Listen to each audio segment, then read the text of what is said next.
الحمد لله وكفى وسلام على عباده الذين اصطفى أما بعد فأعوذ بالله من الشيطان الرجيم بسم الله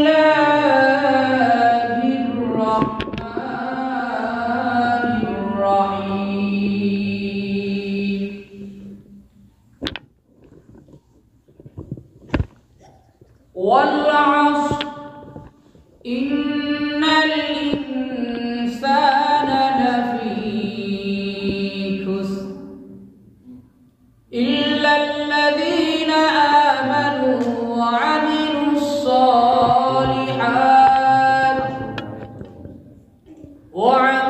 الصالحات وتواصوا بالحق وتواصوا بالصبر صدق الله المولانا العظيم সকলে মুহাব্বতের সাথে দরুদ ইব্রাহিম পাঠ করি আল্লাহুম্মা সাল্লি আলা মুহাম্মাদিন ওয়া আলা আলি মুহাম্মাদ কামা সাল্লাইতা আলা ইব্রাহিম ওয়া আলা আলি ইব্রাহিম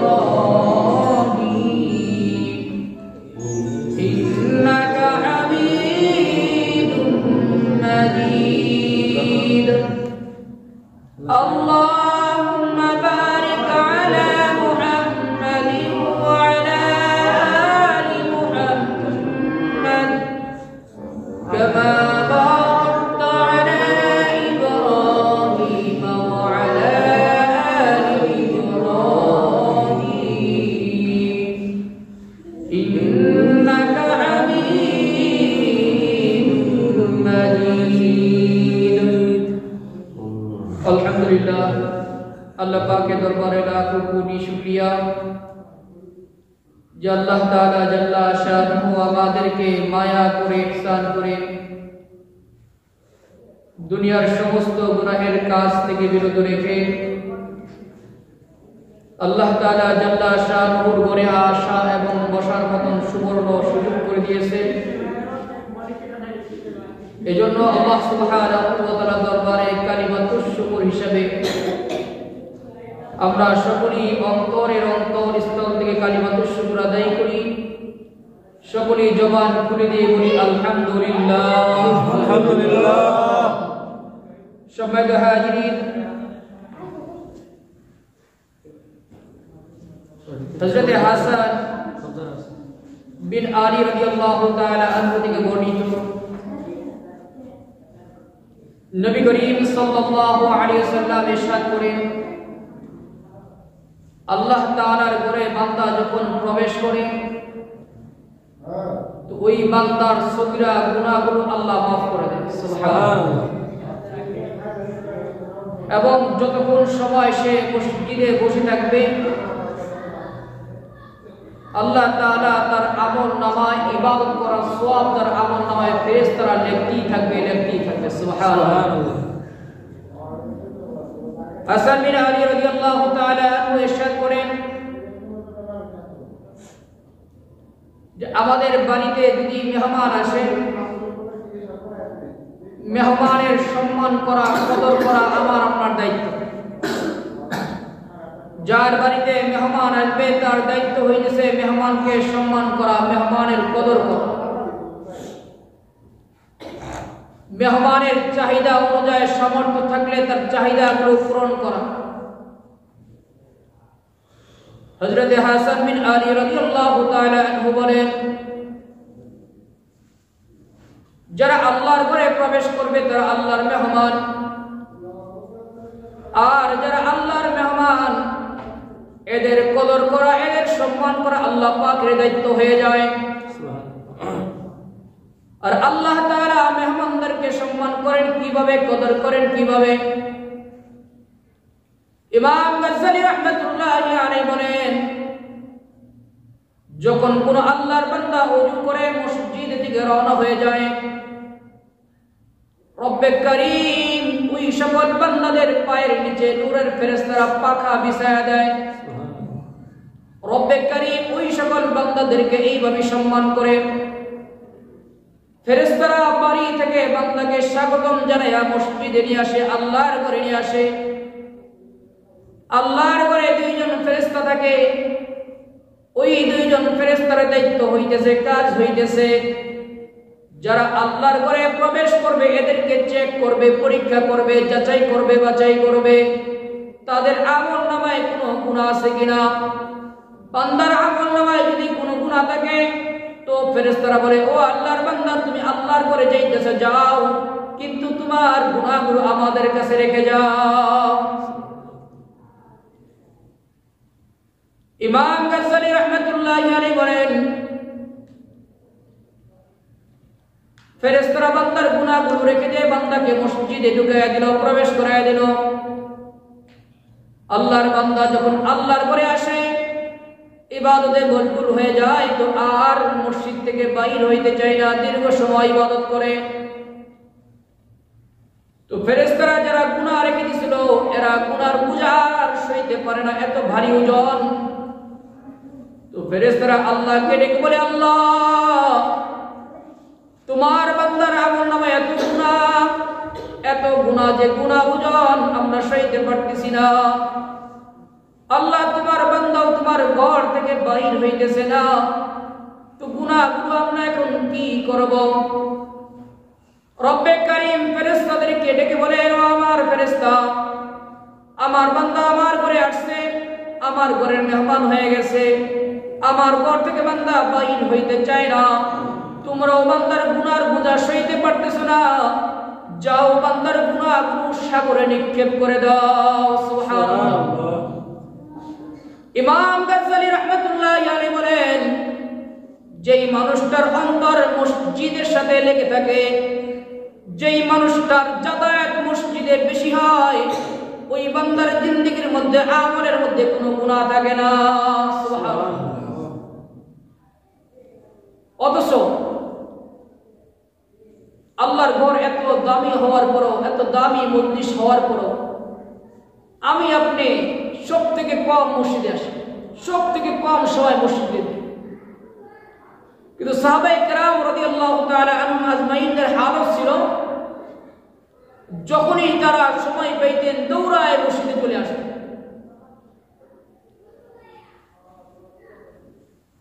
আর আমার আপনার হালত হইল যত কম মসজিদে আসেন। আজকে আমাদের এলাকাতে মাহফিল দিছি, আমরা প্রত্যেকেই মেহনত করে, শ্রম দিয়ে, অর্থ দিয়ে মাহফিলের আয়োজন করছি। অথচ দেখা যাবে আমাদের সমাজের লোক যারাই আমরা মাহফিল দিয়েছি, এরাই মাহফিলে আমরা উপস্থিত থাকতে পারবো, এরাই মাহফিলের কথা শুনবো। এটাই কিন্তু সত্য, এটাই বাস্তব। তাহলে মাহফিল দিলাম কার জন্য? মাহফিল দেওয়ার মাকসাদ হইতেছে, উদ্দেশ্য হইতেছে কোরআন এবং হাদিস থেকে দ্বীনি কথা শুনবো, সেই অনুযায়ী আমল করবো, এখান থেকে ইলম সংগ্রহ করবো, এটাই তো মাকসাদ। কিন্তু বর্তমান চরম একটা সত্য কথা হইতেছে, আমাদের মাকসাদ হইতেছে মাহফিল দেবো, আনন্দ ফুর্তি করব, একটা উৎসবের মতো আমরা পালন করবো, বাস শেষ। যদি এই মাকসাদ হয়ে যায়, তাহলে এই মাহফিল দ্বারা আমার আপনার কোনো ফায়দা হবে না, হবে দুনিয়াতে ফায়দা, না হবে আখিরাতে ফায়দা। মাহফিল তো তখনই কামিয়াব হবে যখন এখান থেকে দ্বীনি কথা শুনবো, কোরআন ও হাদিসের কথাগুলো শুনবো এবং সেই অনুযায়ী আমল করব, তখনই এই মাহফিল আমার আপনার জন্য কামিয়াব হইবে। সম্মানিত হাজিরিন, আপনাদের সামনে কোরআনুল কারীম থেকে ছোট্ট একটা সূরা তেলাওয়াত করছি, যে সূরাটি আমাদের সকলের মুখস্থ আছে, সূরাতুল আসর। এই সূরাটি এমন একটি দামি সূরা, সাহাবায়ে কেরাম রাদিয়াল্লাহু তাআলা আনহুম আজমাইন যখন একজন আরেকজনের সাথে দেখা হইত, কথাবার্তা বলতো, যখন বিদায় নিত, বিদায় নেওয়ার আগ মুহূর্তে বলতো, ও ভাই, তুমি আমার কাছ থেকে একটু তেলাওয়াতটা শোনো না, সূরা আসরের তেলাওয়াত। কেন শুনতো বা শোনাইতো? এর কারণ হইতেছে সূরাতুল আসরের মধ্যে আল্লাহ তাআলা এমন কথা রেখেছেন যেই কথাগুলো দ্বারা বান্দার ঈমান আমল মজবুত হয়ে যায়। তাফসীর ইবনে কাসীরের ভিতরে ইবনে কাসীর রাহমাতুল্লাহি আলাইহি বলেন, আল্লাহ তাআলা তো বিশাল কোরআনে কারীম যদি নাযিল না করত, যদি শুধু সূরা আসরটা নাযিল করত, এটাই ইসলামের পরিপূর্ণ হুকুম আহকাম মানার জন্য যথেষ্ট হয়ে যায়। যদিও সূরাটি ছোট, কিন্তু এটার মধ্যে আল্লাহ তাআলা বিশাল গুরুত্বপূর্ণ কথা রেখেছেন, যেই কথাগুলো আমার আপনার জন্য দুনিয়াতেও কামিয়াবি আখিরাতেও কামিয়াবি। আল্লাহ তাআলা জাল্লা শানুহু ইরশাদ করেন, আউযু বিল্লাহি মিনাশ শাইতানির রাজীম, বিসমিল্লাহির রাহমানির রহিম, ওয়াল আসর ইন্নাল ইনসানা লাফী খুসর। আল্লাহ বলেন ওয়াল আসর, সময়ের কসম। তাফসীরে তাওজীহুল কোরআনের ভিতরে আসছে আল্লাহ তাআলা এত দামি দামি জিনিস থাকতে সময়ের কসম কেন করলেন? মুফতি তাকি উসমানী দামাত বরকতুহু হযরত বলেন, এর কারণ হইতেছে আল্লাহ তাআলা সময়ের কসম দ্বারা আগে পরে বর্তমান অতীত ভবিষ্যৎ বর্তমান সকলকে ইঙ্গিত করে আল্লাহ তাআলা শপথ করেছেন। যেহেতু আল্লাহ তাআলা অতীত বর্তমান ভবিষ্যৎ সবাইকে নিয়ে আল্লাহ তাআলা কসমটা করেছেন, তাহলে এই দ্বারা স্পষ্ট যে আল্লাহ তাআলা আমাকে লক্ষ্য করে বলে যে বান্দা সময়ের কসম, আমার হায়াতের জিন্দেগীর সময়ের কসম করে আল্লাহ বলতেছে যে তোমার সময়ের কসম। এখন আমি যে কথাগুলো বলবো এই কথাগুলো তুমি ভালো করে মিলাও। আল্লাহ বলে ওয়াল আসর, সময়ের কসম, ইন্নাল ইনসানা লাফী খুসর। ইন্না শব্দের ব্যবহার করা হয় যেখানে অবশ্যই বোঝানো হয়, যেখানে বাধ্যতামূলক বোঝানো হয় সেখানে ইন্না শব্দ ব্যবহার করা হয়। ইন্না মানে অবশ্যই বা নিশ্চয়। ইনসান শব্দের অর্থ মানুষ, লাফী খুসর। আল্লাহ বলেন অবশ্যই দুনিয়ার সকল মানুষ ক্ষতিগ্রস্তের উপরে আছে, অথবা দুনিয়ার সকল মানুষ ক্ষতিগ্রস্ত। মুফাসসির কিরাম বলেন আল্লাহ তাআলা এই কথা দ্বারা স্পষ্ট করেছেন যে দুনিয়ার সকল মানুষ বিপদগামী, ক্ষতিগ্রস্ত। যেই দিকে আগাইতেছে তো সামনে বিপদ, এটা কনফার্ম। আমি আপনি জানি একদিন মরতে হবে, দুনিয়াতে বেঁচে থাকার জায়গা না, এটা সকলেই জানি। কিন্তু জানার পরে কোথায় আমার মধ্যে তো পরিবর্তন আসে না। মসজিদে 5 বার আযান হয়, হাইয়া আলাস সালাহ, বান্দা তুমি নামাজের দিকে আসো, হাইয়া আলাল ফালাহ, বান্দা তুমি কল্যাণের দিকে আসো, মঙ্গলের দিকে আসো। মুয়াজ্জিন প্রতিদিন 5 বার আমাকে আপনাকে ডাকে। তো আমি আপনি যদি নিজে মৌতের কথা যদি স্মরণ করতাম, তাহলে তো আমি আপনি ডাকে সাড়া দিতাম। যেহেতু আমি আপনি ডাকে সাড়া দেই না, তো কাজেই বোঝা যায় যে আমি আপনি মৌতের কথা ভুলে গেছি। আর এমন দিকে আমি দৌড়ে গেছি যে এক সময় দৌড়াইতে দৌড়াইতে মালাকুল মউত হাজির হয়ে যাবে। আর মালাকুল মউত যখন হাজির হয়ে যাবে তখন দেখা যাবে আমার আমলনামা গুনার পাল্লা ভারী, আমার আমলনামায় গুনার পাল্লা ভারী। দোস্ত আহবাব, এই জন্য আল্লাহ তাআলা বলেন ইন্নাল ইনসানা লাফী খুসর। ও দুনিয়ার মানুষ, অবশ্যই তোমরা ক্ষতিগ্রস্তর উপরে আছো। তোমরা যেই রাস্তার উপরে আছো তোমরা সামনে বিপদের সম্মুখীন হইবা। এরপর আল্লাহ বলেন ইল্লাল্লাযীনা, তারা ব্যতীত শুধু এরা ব্যতীত বাকি সবাই ক্ষতিগ্রস্তের উপর আছে। কারা ব্যতীত? আল্লাহ বলেন 1 নম্বরে আমানু, যারা আল্লাহর উপর ঈমান আনছে, যারা আল্লাহ তাআলাকে বিশ্বাস করে, ওয়া আমিলুস সালিহাত, এবং নেক আমল করে।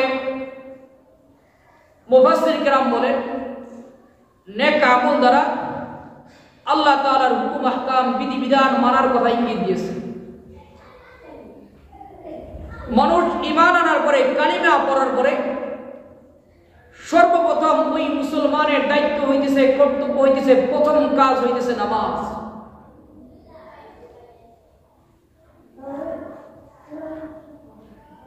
হাদিস শরীফের ভিতরে আসছে আল্লাহ তাআলা পরকালে আমার আপনার হিসাব নিকাশ দিবেন, এটা আমি আপনি সকলেই জানি। ওই দিবসটার নাম হইতেছে হাসরের মাঠ, বিচারের দিবস। এই বিচারের দিনে আল্লাহ নবী মুহাম্মদ রাসূলুল্লাহ সাল্লাল্লাহু আলাইহি ওয়াসাল্লাম বলেন, আউয়ালু মা ইউহাসাবু বিহিল আবদু ইয়াওমাল কিয়ামাতিস সালাহ। আল্লাহ তাআলা বান্দার সর্বপ্রথম নামাজের হিসাব নেবেন। যেই বান্দার আমল নামায় নামাজের হিসাব ঠিক মতো দিতে পারবে, ওই বান্দার বাকি হিসাবগুলো আল্লাহ সহজ করে দিবেন। যেই বান্দা হিসাবের মধ্যে নামাজের হিসাবে ধরা খেয়ে যাইবে, তো এই বান্দা প্রত্যেকটা হিসাবের মধ্যেই ধরা খেয়ে যাইবে। যেটা আমার আপনার প্রথম কাজ, আমি আপনি মুসলমান, অথচ আফসোস এই প্রথম কাজটা থেকেই আমি আপনি বঞ্চিত। প্রতিদিন 5 ওয়াক্ত নামাজ তরক করতেছি, আল্লাহর সাথে 5 বার নাফরমানি করতেছি, এরপর আমি মনে করি আমি বহু বড় বুজুর্গ। আমি মনে করি আমি একজন খাস ইমানদার, আমি মনে করি আমি একজন পাক্কা মুসলিম। কেউ যদি বাইচান্স আমাকে বলে যে তোমার ঈমান দুর্বল, তাহলে আপনার অবস্থা খারাপ। নামাজ না পড়লে কি হবে? আমার ঈমান আমি মনে করি ঠিক আছে, মজবুত আছে। অথচ আল্লাহ নবী মুহাম্মদ রাসূলুল্লাহ সাল্লাল্লাহু আলাইহি ওয়াসাল্লাম বলেন, যার নামাজ ঠিক আছে তার দ্বীন ঠিক আছে। দ্বীন শব্দের অর্থ ইসলাম, ধর্ম। যার নামাজ ঠিক আছে তার ইসলাম ঠিক আছে। যার নামাজ ঠিক নাই, তো আস্তে আস্তে তার ইসলাম দুর্বল হয়ে যায়, ঈমান দুর্বল হয়ে যায়, এক পর্যায়ে সে ঈমান হারা হয়ে যায়, অমুসলিম হয়ে যায়। কখন অমুসলিম হয় এটা নিজেও জানে না, এতই দুর্বল ঈমান। দোস্ত আহবাব, যে কথা বলতেছিলাম যে আল্লাহ বলেন ওয়া আমিলুস সালিহাতি, নেক আমল যারা করে। আর এই নেক আমলের মধ্যে সর্বোত্তম আমল হইতেছে ঠিক মতো নামাজ আদায় করা, ফরজ হুকুমগুলো ঠিক মতো আদায় করা। এরপর আল্লাহ বলেন ওয়া তাওয়াসাউ বিল হাক্কি, আল্লাহ বলেন তোমরা হকের উপরে থাকো। এখানে হকের উপরে বলতে মুফাসসির কিরাম বলেন অনেকগুলো ব্যাখ্যা করেছে। এর মধ্যে সহজ একটা ব্যাখ্যার কথা বলি। আমি আপনি অনেক নামাজি আছে, ইমানদার আছে, মুসলমান আছে, নামাজ পড়ি আলহামদুলিল্লাহ, রোজাও রাখি আলহামদুলিল্লাহ, কোরআনে কারিমে তেলাওয়াত করি আলহামদুলিল্লাহ। কিন্তু যখন আমার আপনার সামনে অন্যায় হয়, তখন অন্যায়ের প্রতিবাদ করার মধ্যে সাহস আমার আপনার হয় না। এটা কিন্তু সত্য কথা। আমি এমন একজন ব্যক্তি, আমার সামনে অপরাধ করতেছে, সে আমার খুব কাছের লোক, প্রিয় লোক, আমি যদি তার প্রতিবাদ করি তাহলে সমস্যা তৈরি হবে, ঝামেলা হবে। তো এই জন্য আমি আপনি চুপ হয়ে যাই, তখন নীরবতা পালন করি। আর নীরবতা পালন করে আমি মনে করলাম আমি হিকমত খাটাইছি, আসলে এটা ভুল ধারণা। আমি আল্লাহ পাকের কুরআন বিরোধী, আল্লাহ পাকের কুরআন বিরোধী কাজ করলাম। আল্লাহ বলেন ওয়া তাওয়াসাউ বিল হাক্কি, তুমি সব সময় হকের উপরে থাকবা, হক কথা বলবা, অন্যায়ের প্রতিবাদ করবা। আর আমি তখন নীরব থেকে মনে করলাম হিকমত খাটাইছি, এটা ভুল ধারণা আমার। 2 নম্বর আরেকটি ব্যাখ্যা করেছে মুফাসসির কিরাম, দেখা যায় আমি আপনি অনেক সময় অন্যায়ের সাক্ষী হয়ে যাই। কেন হই? কারণ যার পক্ষ নিতেছি সে অন্যায় করছে, কিন্তু আমার কাছের লোক, আমার আত্মীয়, আমার বন্ধু বান্ধব। আর যার সাথে অন্যায় করছে সে আমার কাছের না। তখন আমি কি করি? এই অন্যায়ের পক্ষ নিয়ে ভাবি। আল্লাহ বলেন এটা করা যাবে না, এটা হারাম, এটা মুসলমানের চরিত্র না, এটা মুনাফিকের চরিত্র। অথচ এটাই সত্য, এটাই বাস্তব। বর্তমান বেশিরভাগ মানুষই কিন্তু এই মুনাফিকের গুণ চরিত্র লালন পালন করে ঈমানদার দাবি। আরো সহজ করে বোঝার জন্য আপনাদের, আমি যেই নেতার সাপোর্ট করি, যেই দলের সাপোর্ট করি, সেই দল যদি সরাসরি কোরআন বিরোধী কথা বলে তারপরে এই দলকে আমি মহাব্বত করি। যদিও কথাটা শুনতে তিতা লাগে, খারাপ লাগে, তবে এটাই সত্য। আমার আপনার ভিতরে মুনাফিকের লক্ষণ, মুনাফিকের চরিত্র। আমি জানতেছি আপনি কোরআন বিরোধী কথা বলতেছেন, আমি জানতেছি আপনি কোরআন বিরোধী কাজ করতেছেন, অন্যায়ের প্রতিবাদ তো করি না, আমি আপনার পক্ষ নিয়ে থাকি। তাহলে আপনার সাথে আমার সাথে কোনো পার্থক্য নেই। আপনি কোরআন বিরোধী কথা বলে একই অপরাধ করছেন, আমি আপনার পক্ষ নিয়ে একই অপরাধী, কিন্তু একই আশা। কিন্তু এরপর আমি আপনি মনে করি যে না আমি ইমানদার। আল্লাহ বলেন না, কখনই না, তুমি ইমানদার না, তুমি মুনাফিকের গুণ অর্জন করছো। এটা ছিল মুনাফিকদের চরিত্র। রসুলের দরবারে আসতো তো রসুলকে বলতো, রসুল আপনার সাথে আমরা আছি। আবার যখন কাফেরদের কাছে চলে যাইতো, যে রসুল যা মিটিং করেছে, যা কথা বলছে, এটা প্রচার করে দিয়েছে। আর বলতো আমি তো তোমাদেরই সাথে আছি, তোমাদের। এটা মুনাফিকদের চরিত্র। নামাজে আসবেন, বলবেন ইহদিনাস সিরাতাল মুস্তাকিম, আল্লাহ আপনি আমাকে সহজ সরল পথ দেখান। সিরাতাল্লাযীনা আন'আমতা আলাইহিম গায়রিল মাগদুবি আলাইহিম ওয়ালাদ-দাল্লিন, আল্লাহ আপনি আমাকে তাদের পথ দেখান যারা হেদায়েত প্রাপ্ত, এবং তাদের পথ দেখায় না যারা গুমরা।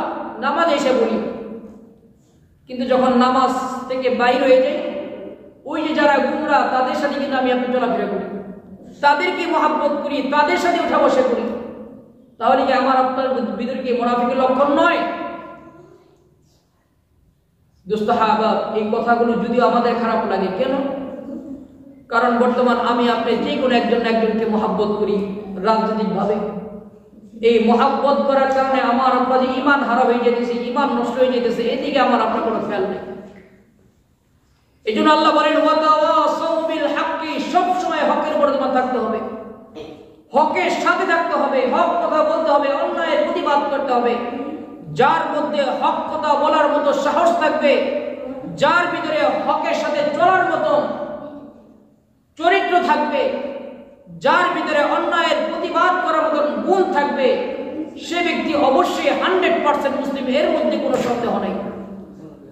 আর যার মধ্যে এই গুণগুলো থাকবে না, তো তার ঈমান নিয়ে সন্দেহ আছে।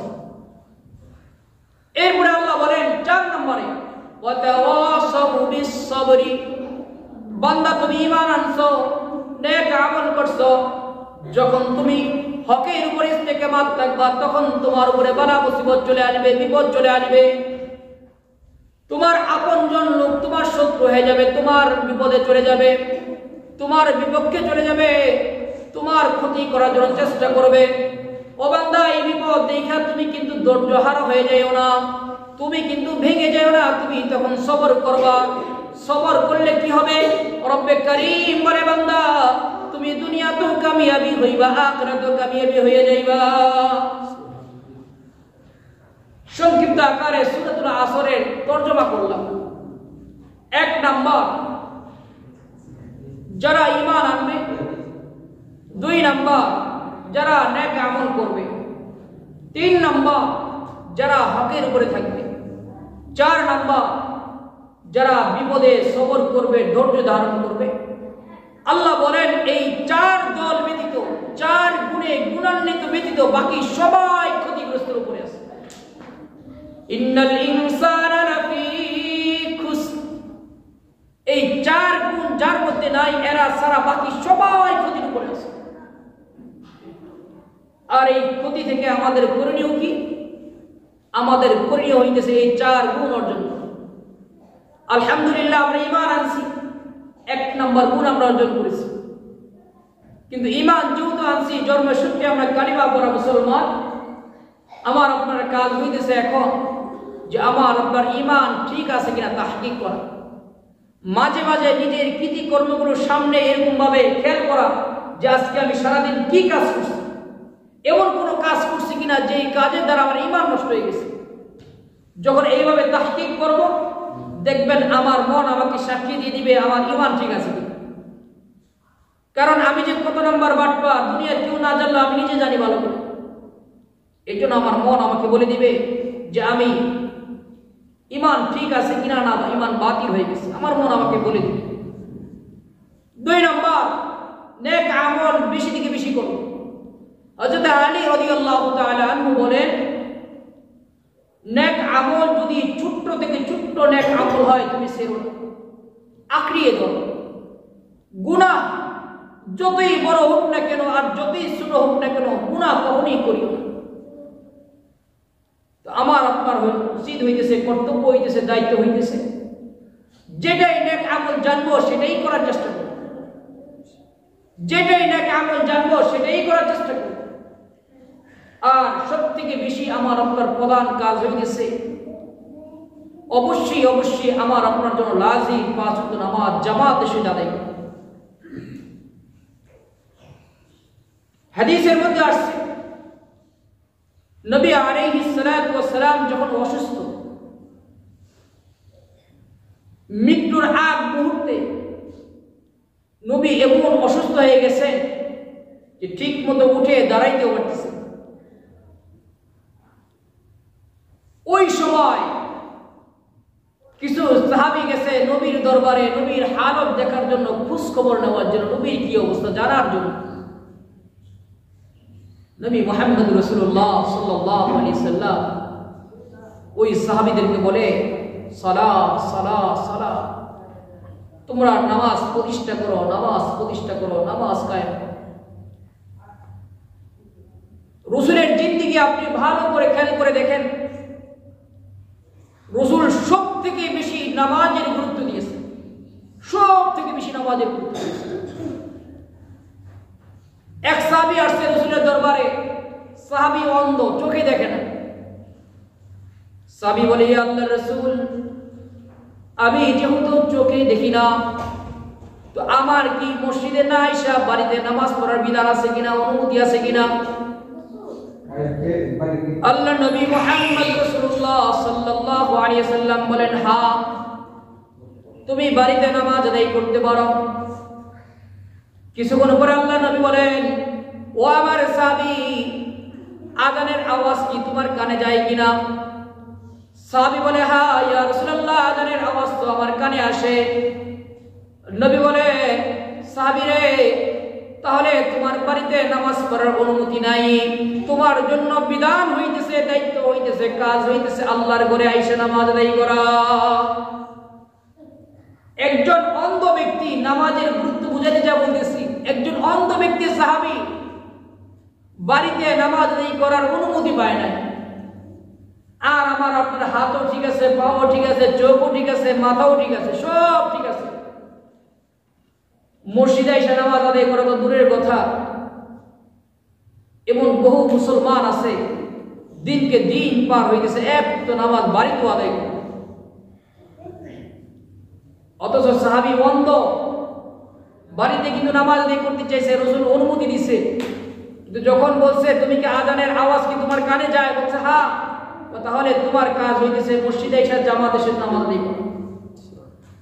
তাহলে যদি এই কথাটা যদি আমরা বুঝে থাকি, আমরা প্রত্যেকে এখানে জ্ঞানী, তাহলে বুঝে নেন নামাজের গুরুত্বটা আল্লাহ নবী কিভাবে দেখছেন।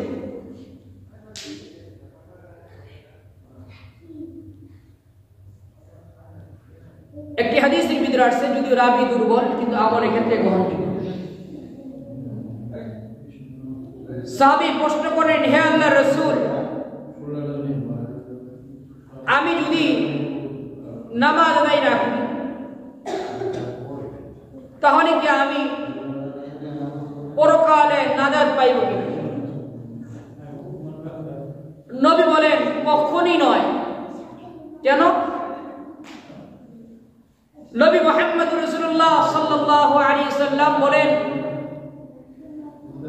কারণ নামাজের সাথে মুক্তির সাথে সম্পর্ক, নামাজের সাথে মুক্তির সাথে নাজাতের সাথে সম্পর্ক। আরো সহজ করে দিয়ে বলি, মোল্লা আলী কারি রহমতুল্লাহি আলাইহি ফাজল আমার কিতাবের মধ্যে হাদিস এনেছেন, নবী মুহাম্মদ রাসূলুল্লাহ সাল্লাল্লাহু আলাইহি সাল্লাম থেকে বর্ণিত, যে ব্যক্তি ইহতিমাম ও গুরুত্ব সহকারে 5 ওয়াক্ত নামাজ আদায় করবে তো আল্লাহ তাআলা তাকে 5টি পুরস্কার দিবেন। কয়টি পুরস্কার? সবাই বলি কয়টি পুরস্কার? 5টি পুরস্কার। মুখস্থ রাখবেন, কাজে লাগবে। 1 নাম্বার, আল্লাহ নবী মুহাম্মদ রাসূলুল্লাহ সাল্লাল্লাহু আলাইহি সাল্লাম বলেন, যে ব্যক্তি নিয়মিত নামাজ আদায় করবে আল্লাহ তাআলা তার দুনিয়ার মধ্যে রিজিকের যত অভাব অনটন আছে, যত প্রকার প্রয়োজন আছে, চাহিদা আছে, যে ব্যক্তি নামাজ ঠিকমতো আদায় করবে আল্লাহ তাআলা তার রিজিকের চাহিদা মিটিয়ে দিবেন। সুবহানাল্লাহ। আপনার কত প্রকার চাহিদা আছে, আপনার চাহিদার কমতি আছে, কিন্তু আল্লাহ তাআলার খাজানার মধ্যে জাররা পরিমাণ কমতি নাই। আপনি চাইতে চাইতে ক্লান্ত হয়ে যাবেন, কিন্তু রব্বে কারীম আপনাকে দিতে দিতে তার খাজানা থেকে জাররা পরিমাণও কমবে না। তো আল্লাহ বলেন